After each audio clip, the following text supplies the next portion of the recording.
அண்ணாமலையார் திருக்கோவிலில் 9 கோபுரங்கள் உள்ளன. அவை கிழக்கு ராஜகோபுரம், பேகோபுரம், அம்மணியம்மாள் கோபுரம், திருமஞ்சன கோபுரம், கிளி கோபுரம், வல்லாள மகாராஜா கோபுரம், தெற்கு கட்டை கோபுரம், வடக்கு கட்டை கோபுரம், மேற்கு கட்டை கோபுரம் என்ற பெயர்களில் அழைக்கப்படுகின்றன. கிழக்கு ராஜகோபுரம் 217 அடி உயரம் கொண்டது.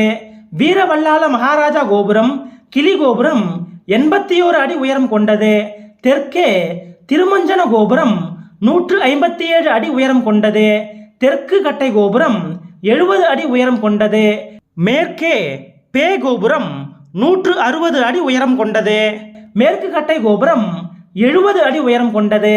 வடக்கே அம்மணியம்மாள் கோபுரம் 171 அடி உயரம் கொண்டது. வடக்கு கட்டை கோபுரம் 45 அடி உயரம் கொண்டது. சில முக்கியமான கோபுரங்கள் மற்றும் அதன் சிறப்புகளை காணலாம்.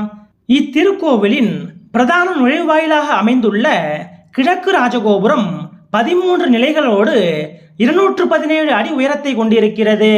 உலகில் உள்ள ஹிந்து கோவில் கோபுரங்களின் வரிசையில் இது 3வது உயரமான கோபுரம் என்ற பெருமையினை பெற்றிருக்கிறது. கிழக்கு ராஜகோபுரம் 15ஆம் நூற்றாண்டில் கட்டப்பட்டிருக்கிறது. இந்த ராஜகோபுரத்திற்கான பணியை கிபி 1513இல் கிருஷ்ணதேவராயர் தான் தொடங்கினார். 1529இல் கிருஷ்ணதேவராயரின் ஆட்சி நிறைவு பெற்றதை தொடர்ந்து விஜயநகர பேரரசின் தஞ்சை நாயக்க மன்னர் செவ்வப்ப நாயக்கரால் கிழக்கு ராஜகோபுரம் கிபி 1590இல் கட்டி முடிக்கப்பட்டது. 13ஆம் நூற்றாண்டில் வல்லாள மகாராஜா கோபுரம் கட்டப்பட்டது.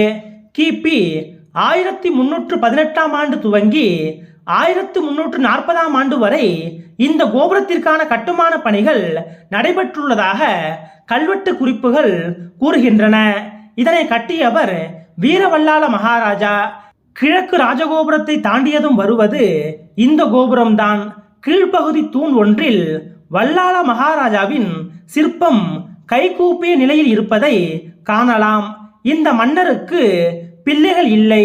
இதனால் மனம் வருந்திய மன்னனின் கனவில் சிவபெருமான் தானே மகனாக இருந்து அனைத்து காரியங்களையும் செய்வதாக வாக்களித்தார். அதன்படியே வல்லாள மகாராஜா இறந்த வேளையில் அவருக்கு சிவபெருமானே இறுதி சடங்குகளை செய்ததாக கூறப்படுகிறது. இன்றும் கூட மாசி மாதம் நடைபெறும் மாசி மகத்தன்று வல்லாள மகாராஜாவிற்கு அண்ணாமலையார் திதி கொடுக்கும் வைபவம் நடைபெற்று வருகிறது.